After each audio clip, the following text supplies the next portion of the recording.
What I was saying before I was so rudely cut off by the DTE Energy Company is that we were talking about traditional media being combined with digital media and omni channels and radio and television. Now, one thing that I will do is that I will start conducting some test ads for on Tubi and Hulu. And I will talk more about that in the groups after the summit.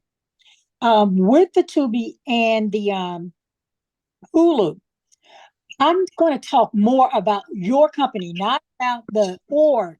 It'll be about your company. Okay. So I'll talk more about that. When we before we go on, I want to make sure is Regina Legenda Jefferson open up the floor to some discussion as well. And opening up the floor, the first topic is vendor horror stories. It's Halloween every year for vendors. And when I say Halloween, I'm talking about the horror stories that we experience as being a vendor. Now, I used to be a vendor back in the day before licensing, so that's why you hear me call, including me in that number of being a vendor. I have not been a vendor since they started licensing. However, I would like to open up the floor about horror stories that have impacted vendors. And then I would like to have your input, okay? As a vendor, the first story that I would like to talk about are customers. And sometimes your customers are not forthcoming. Sometimes customers are sneaky. And I hate to say it, sometimes those customers may be members of our own organizations. And I'm opening up the story with one vendor. A vendor a couple of weeks ago got a call about non delivery of her merchandise. And the vendor, of course, looked in their records and it showed that it had been indeed. I think our stuff is coming back on. But what happened is that it had indeed been delivered. Not only that, she had a picture, the vendor had a picture of the product on the porch. Not only that, that picture was taken by the delivery man, and you could see the distinctive, designs of the brick of the bill of of the home. You saw the vendor's foot, and when she showed that picture to that customer, the customer said, "That's not my house. I don't know what house that is. That's not my house. It was never delivered." So the vendor went further. She went to Zillow, the realty, site where you can look up real estate, okay? And she put in the address of what she had on file, okay? And Zillow shows pictures of the home. And the home is the same brick mortar that's on the delivery photo that the delivery man took. And so she shows this to that customer and says, "This address that I shipped it to is the same address that's on Zillow. That's the same address that I see in my picture." And the customer drops the conversation. She comes back maybe an hour later and she says, "Oh, it was delivered to my neighbor's house by mistake and she forgot to tell me." Now, had that been, if there are 20 customers like that, think about the loss that you would experience as a vendor. And some of you all have experienced losses where we have repeat refunders. I get a lot of complaints every day. Some of these people are the same people, but the vendor doesn't know that this person is a repeat because it's a different company that they're telling me about. So if I ever put together a database of everybody who has gotten a refund or had a order resent to them, a lot of vendors would be appalled because we don't share the information with one another. I'm not saying that you all need to create a database. Maybe you should, but there are repeat refunders. There are people who are inclined to get free stuff, and that takes away from your bottom line. I would like to open up the floor. Let's hear some more horror stories and let's look at how you solved them. I know you're supposed to have a tight refund policy. Some of you have a policy, there's no refund, there's an exchange and all. But let's open up the floor to a little bit of discussion. The floor is open. And I think I'm back in the kit and caboodle because the power just came back on. This is Melanie from Vinylized by Don. So ironic because I had a customer this morning. She ordered a lanyard from me. It's a nice lanyard. It's it holds a badge. And she first was complaining that she hadn't gotten it, but then she actually found it and she got it. And so that was not a problem. And then this morning she sent me some pictures of the lanyard and it had some coloring on it, like something had stained it. And she said, her quote was, "You didn't tell me I couldn't wear my other jewelry with this." And as it turns out, she had on some other piece of jewelry that the paint on that jewelry got on the lanyard. And, what she's insinuating is that because I didn't tell her not to wear it with other jewelry, that would stain her lanyard, that maybe I should send her another one. So I just, hey, how you doing? Good morning. And just gave her some hints on how to clean the lanyard. And I said, what is that on it? Did the lanyard do that or did something do it to the lanyard? And she said, there's paint on the lanyard. And I said, oh, so and I just gave her some instructions on how to clean it, but not entertaining. I'm going to give you another lanyard because you wore something that stained the lanyard in the first place. Wow. We have all kinds.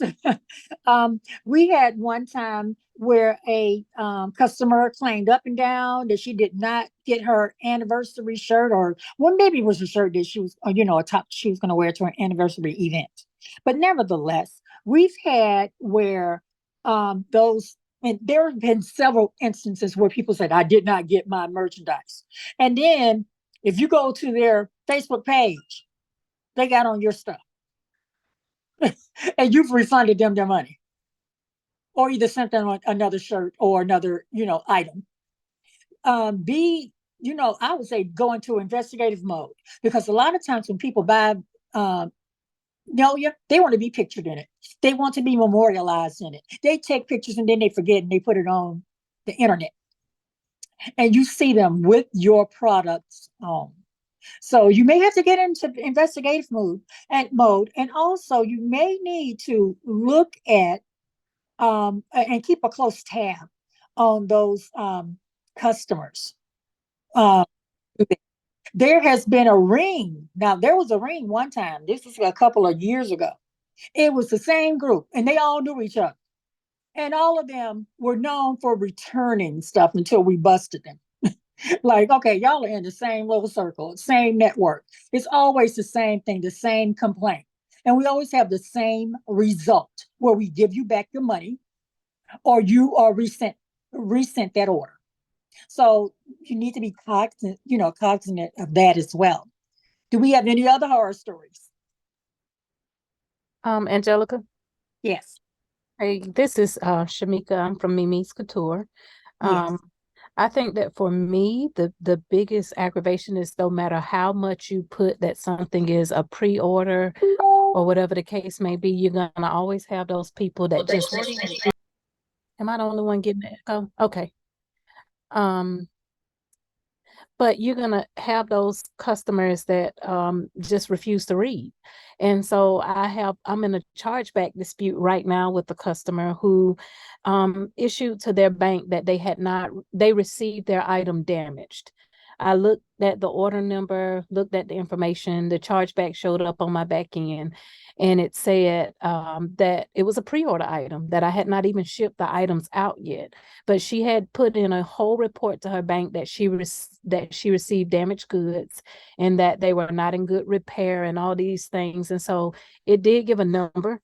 I called her and asked her, what was the basis of her claim. And she said, well, I knew that I bought something, but I didn't know who I bought it from or what I had bought. So I basically just issued a charge back to the bank. But now that I'm remembering that it was a sweater and it's a pre-order, I do want that. So can I please get my order? And at this point, it's still reading chart. I don't feel like I should have to chase down the bank to try to figure out how to fix this chargeback when you issued the chargeback. So I told her, if you can fix it on your bank's end, then fine. But as for me, I'm not even responding to it. I'll just rather give you back the 80 some odd dollars and you figure that out. If you want to repurchase at a later date, then fine. But I don't even feel like I should have to chase down a bank to explain to them what you did and that you are acknowledging that you made this purchase and that you want the item.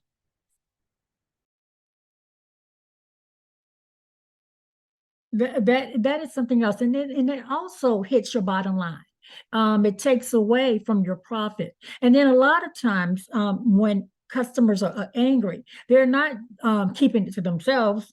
They're doing like we have to rely on the reach of people talking about your brand, your company, and it reaches out, it spiders out with between their friends and their friends' friends. Well, so think about how a negative incident can spider out just the same. They start sharing those perceived negative experiences with other people, their line sisters and their chapter, sores or brothers.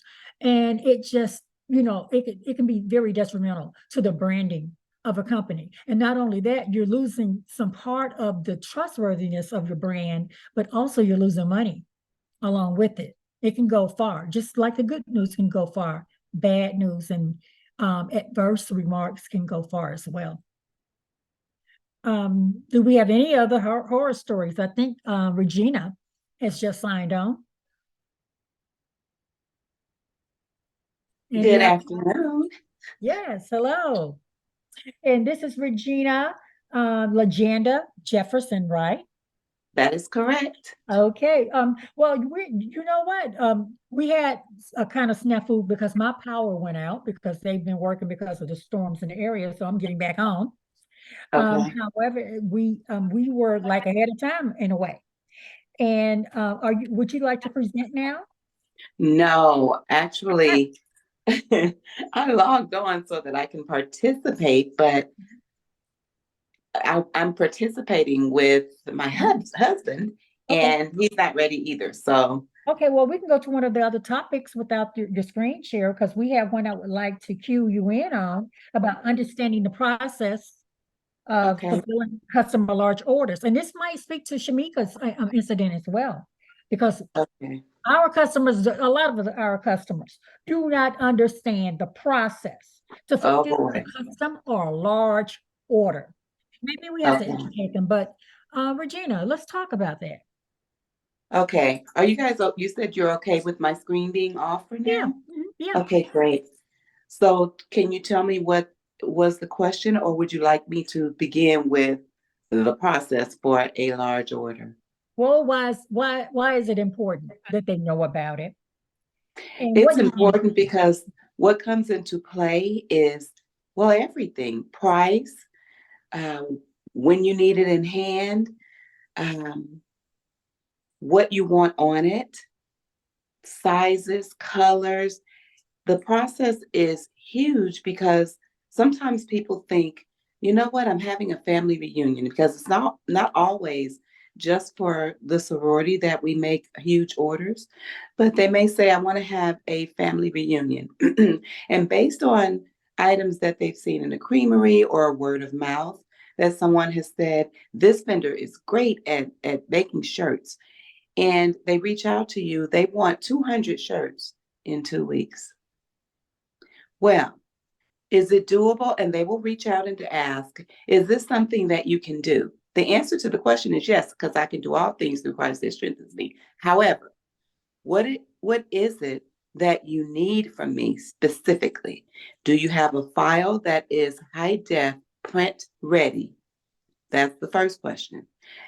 If they have their own design already, then you can, that cuts out a portion of the digitizing and preparing the order for print, because you have to do all of the things first before you can make one product or one item. So there are questions that must be asked and answered in advance of you making anything. It is important that you understand that before you go to production, you need to discuss and agree upon a price based on what the person has ordered.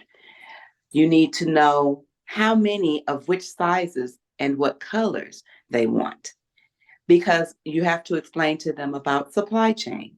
And you want 200 shirts in 2 weeks. And in order for us to process that, we need to make sure that the shirts you want are available.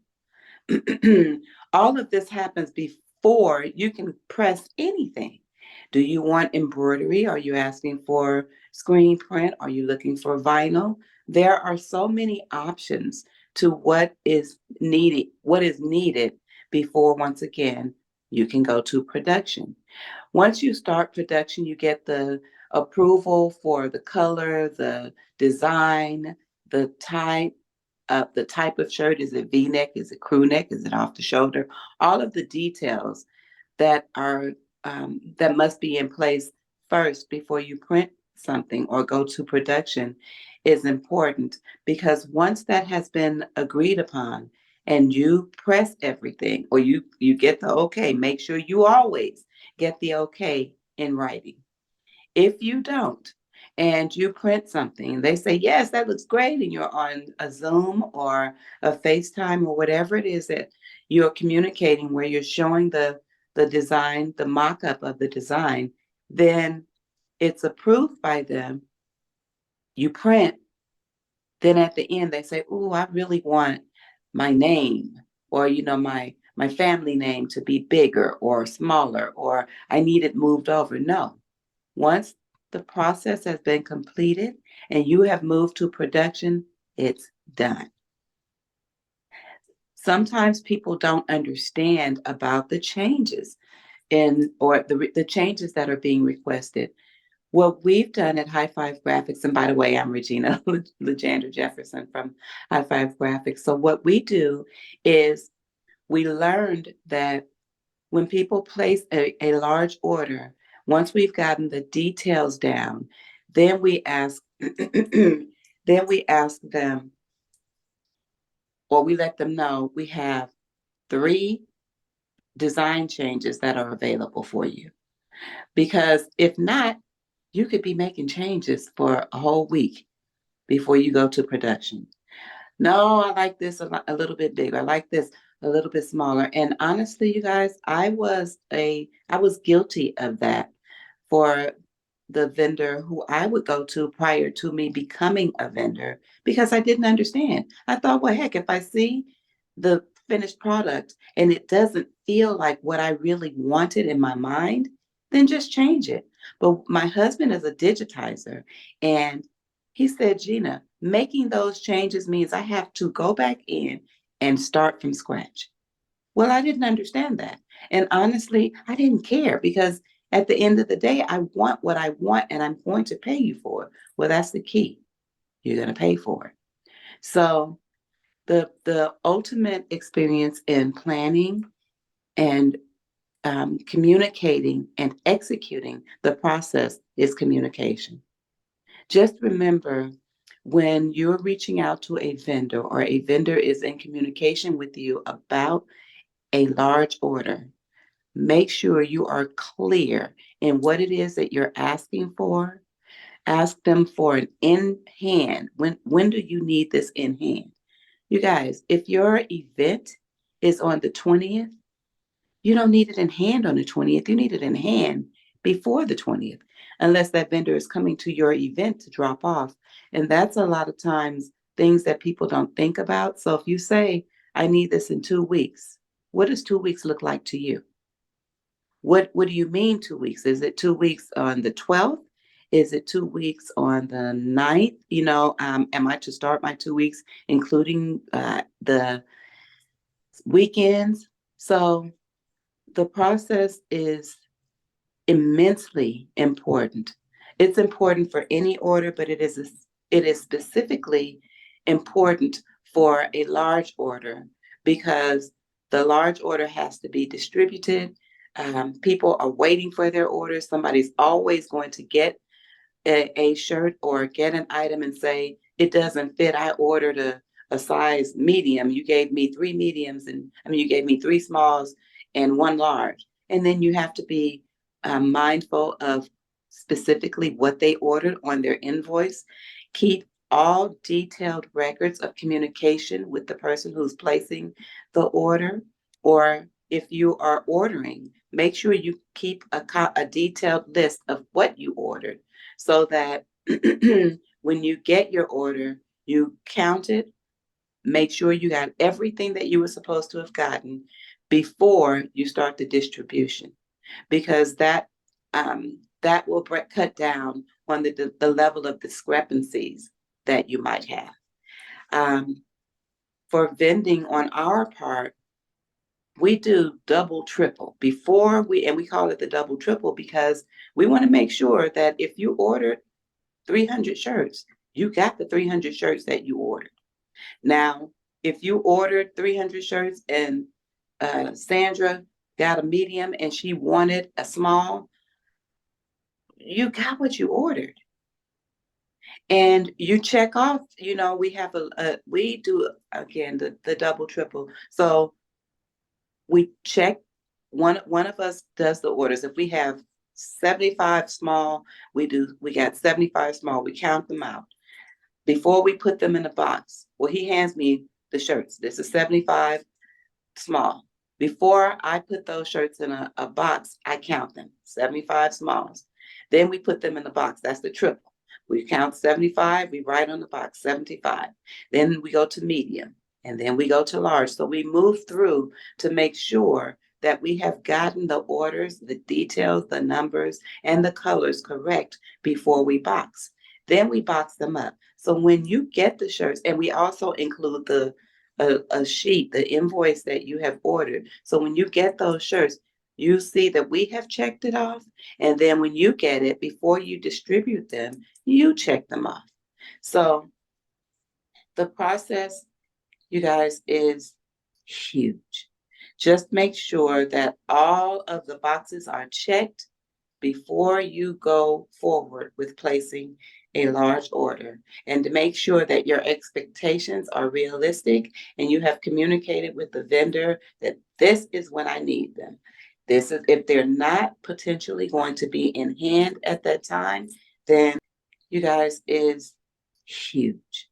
Just make sure that all of the boxes are checked before you go forward with placing a large order, and to make sure that your expectations are realistic and you have communicated with the vendor that this is when I need them.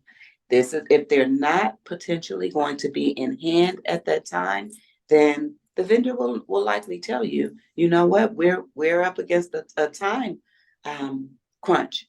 And if you don't get the money to me by whatever cutoff date they have, then we run the risk of not getting this order to you on time. Now, because we want this order as a consumer, we want this order so badly. We know, and we told Shaniqua that I can do this because I got a vendor that can do this for us. But realistically, 2 weeks is just not enough time to do all the things that a requester or purchaser is asking. So please always remember to be conscious of the time that you're allowing someone to get your order processed, your large order. I wouldn't care if it's bags or socks or shoes. Everything has a process. Be understanding of what that process is prior to confirming the order. Because if you know that it might not happen, then you have to be prepared to explain to your group, well, you know what, if you guys don't get me all the money, then we're not going to be able to get this order. And if the order doesn't come, don't automatically blame the vendor. Look at the process by which you have agreed upon, and then understand that based on the contractual agreement, be it verbal I would always suggest you do it written, but be it verbal or written, that you've accepted the context for what this order is going, the process for this order to be delivered to you. Does that make sense? Makes a lot of sense. You guys, we got an order. It was a very big order. It was 776 shirts. We also had scarves that went along with it and pins. When I say that it was exciting, because we get, when you get a really big order, you're excited, like, oh, we got this great order. But then you start to process it. You think about all of the things that I just explained, and then we start the process. Well, for us, we learned the hard way. Anything that is customized, pay up front. Yeah. Get the payment up front. Some people, some vendors accept payments, a partial payment. But guess what? If at that end result, you've gotten everything that that person has requested of you, you got the okay, everything looks good, it's a go, and then you go. The very first one that we print, we show that one, front, back, sleeves, everything. Is this okay? Is this what you want it to look like? Sometimes I've even put it on. Like, is this good? Yes. Place this order.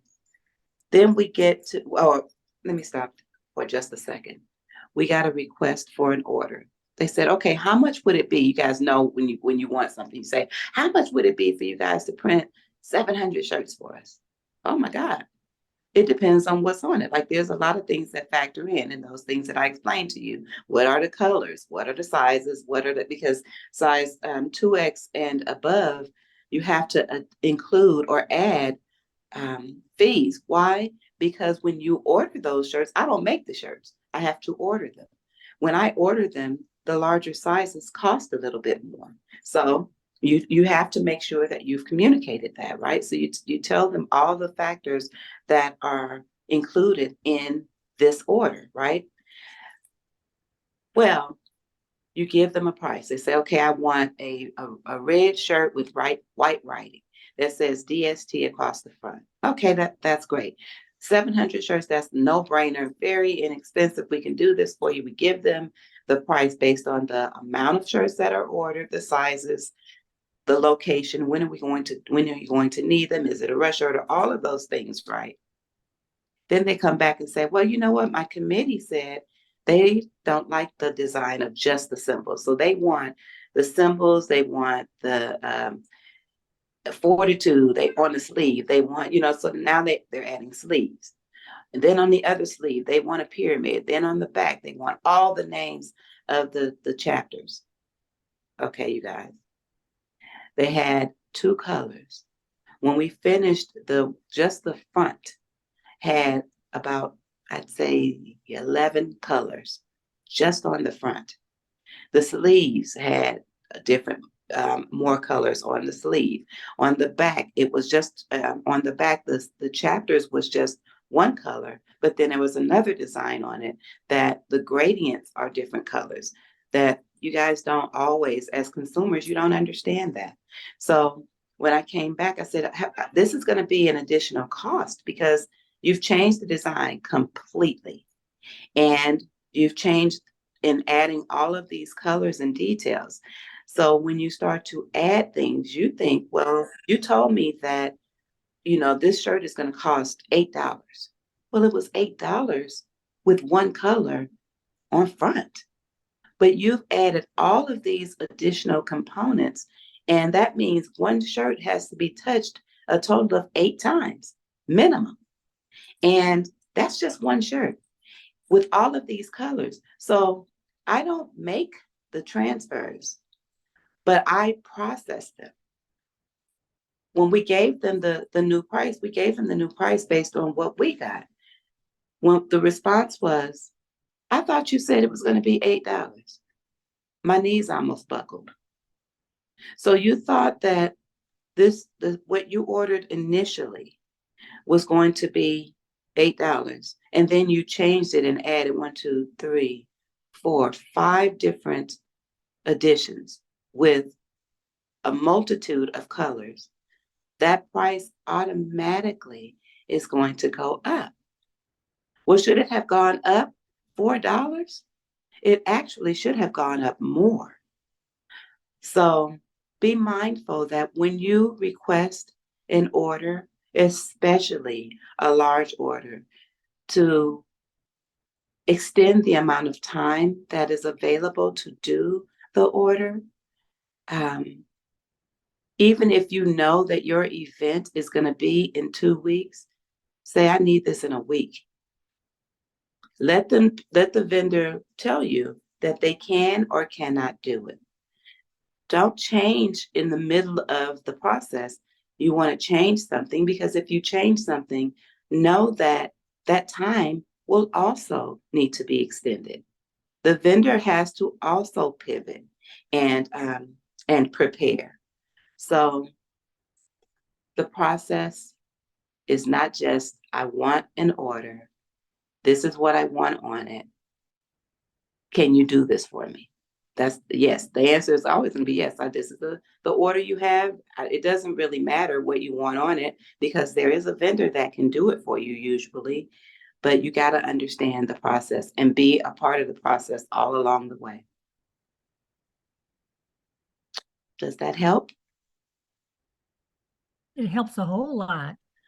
It makes sense, and not only in the Greek vending business, with any business, especially when it comes to custom orders, especially large orders as well. That was a great, oh wait, any questions before any questions? And I know that Regina, you'll be back on with, and then in 12, 15 minutes. So I'm going to give you time. But who we've just heard from, let me make sure I have it right, is Miss Regina Legenda Jefferson, and she'll be back in about a good 12 minutes. I would like to go back